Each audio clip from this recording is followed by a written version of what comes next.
So, ayan na po yung ating finished product. Ayan. Hello po mga idol. Kamusta po kayo? Ako po eto, nananambok na naman. So, bibihira mag-vlog. Sobrang busy. Ngayon po, magluluto. I-share ko sa inyo. Baka hindi pa napapanood na iba. Gagawa tayo uli ng macaroni salad. May twist po ako ng crab stick. Gagawa tayo ng maaga for Christmas para mapanood nyo. May option kayong mamili kung anong klase mga diskarte o recipe ng macaroni salad. So ako po isi-share ko uli sa inyo ito ng mas maaga. Kasi iba napanood na, baka iba hindi pa napapanood. So ito po mga ingredients, atin po siyang pakikilala ko sa inyo. Binoil ko na po siya sa pinag-boildan natin ng chicken breast po ang akin nilagay. Isa lang po ito kasi ito half kilo lang. So maglalagay tayo ng ano ba ito? Yan o. Yung favorite kong luncheon meat. Yan. Pero hindi natin lalagay lahat kasi half kilo lang ito. Baka mas dumami pa yung sahog. Tatansyahin po natin para makagawa ito ulit sa next time. So ito, cheese din. Maraming cheese. May raisin din ako. Ayan, dati rin naglalagay na ako. Sibuyas, yung onion. Gusto ko po kasi sa macaroni salad, maraming onions. Pero kung kayo ayaw niyo ng may onions, o gusto nyo konti lang, nasa inyo po iyon. Carrots, ayan. Ito po yung crab stick. Dati wala ako nito, naisipan ko lang naman po yun. Anuhin natin, parang magtitwist lang tayo. Siyempre, mawawala ang sugar, white sugar. Depende po sa inyo yan, kasi ang gagamitin natin, naglalagay po ako ng white sugar. Ayaw ko po kasi nung condensed milk masyadong matamis. Pakiramdam ko po, iba-iba po tayo ng panlasa. Pakiramdam ko po, masarap siya doon sa fruit salad. So ito, gagawin lang natin ito, ilalagay natin siya ng konting sweetness, pero hindi po yung lasa ng gatas ang ilalagay natin. Pero nasa inyo po yun. Sa atin lang po yun. So maglalagay din tayo ng pickled relish. Ayan, yung mga chop-chop na. At saka tidbits na pineapple. Marami po ito. Ngayon, una ko nalagay ito kasi sa dami nito, mapupuno yung aking pagmimixan. Yung bowl ko, masyadong maliit. Ito dito natin siya i-mix. So, ito na po yung na-boiled na natin. Half kilo po ito. Nanikit na nasa ilalim. Pinalamig ko para Yan, mga 15 minutes lang po ito. Huwag nyo lalabugin kasi pag labog, hindi siya masarap. Ayan, nagdikit-dikit. Kasi pinalamig ko, hindi ko muna natahip-tahip. Pag nagbo-boil po kayo ng chicken, lagyan nyo ng paminta at laurel para mawala lansa. Tapos ang ginagawa ko po, yung pinag-boil na natin yung chicken, sinamahan ko po ito na ibang mga paa-paa ganun para may lasa at saka leeg-leeg. Para may lasa dito, gawa para doon sa mga alaga ko. So ngayon, i-mix na po natin itong chicken. Ayan. Yung raisin, ayan. Carrots, ayan. Isa lang po itong nilagay ko. Luncheon meat na tulip. Ayan. Cheese, yan, dinamihan ko. Tapos sibuyas, ito po. Gusto ko dito maraming sibuyas eh.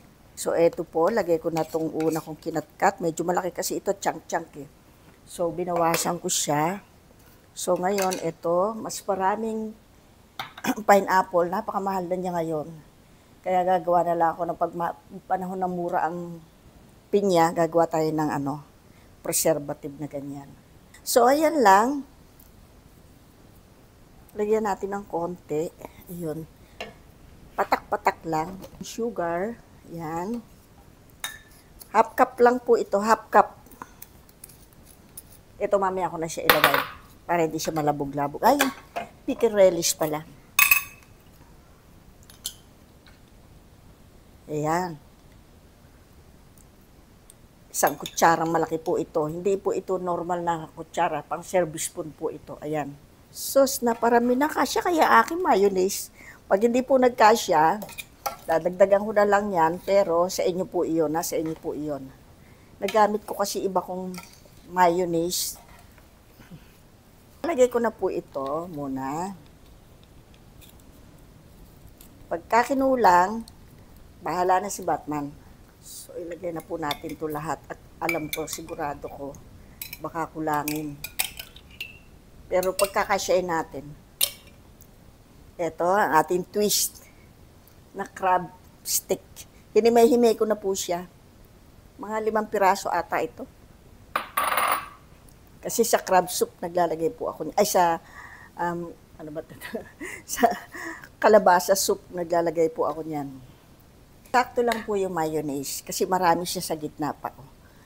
Kahit hindi siya malamig, nakikita natin yung tikiman portion.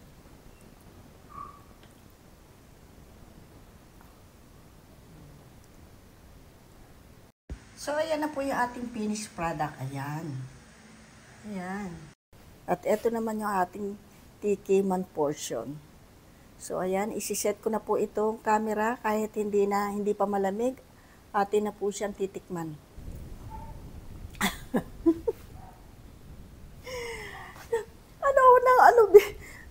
Tikim ako ng tikim, hindi pala maandar yung camera. Tanya yun, nakakalahati na. Diyos ko.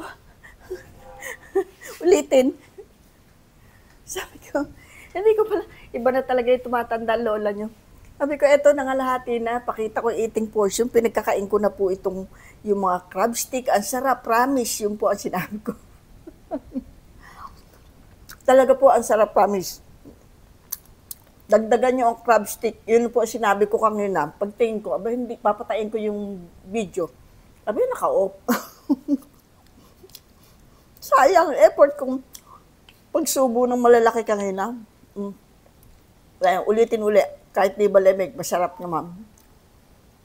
Yung crab stick po na ating tinwist ngayon lang ako nag-twist nito, dapat maglalagay ako ng shrimp na pansalad din. Walang available ako, kundi crab stick lang nilagay ko. May 5 piraso pa, pero dagdagan nyo pa. Masarap pala. Sarap pala. Kita nyo na? Dagdagan nyo pa yung crab stick. Talaga ang sarap. Maubos-ubos ko na kanina. Pala hindi maandar yung camera. Papatayin ko na. Nagpaalam na ako. Ba? Hindi mo lang maandar. Ang malahati na ako nito. Yun lang naman sinabi ko. Magdadagdag pa ako ng sibuyas kasi gusto ko maraming sibuyas. Depende po naman sa atin yung choice nyo yun. Tsaka carrots, gusto ko yung may nangangalot-ngalot malutong.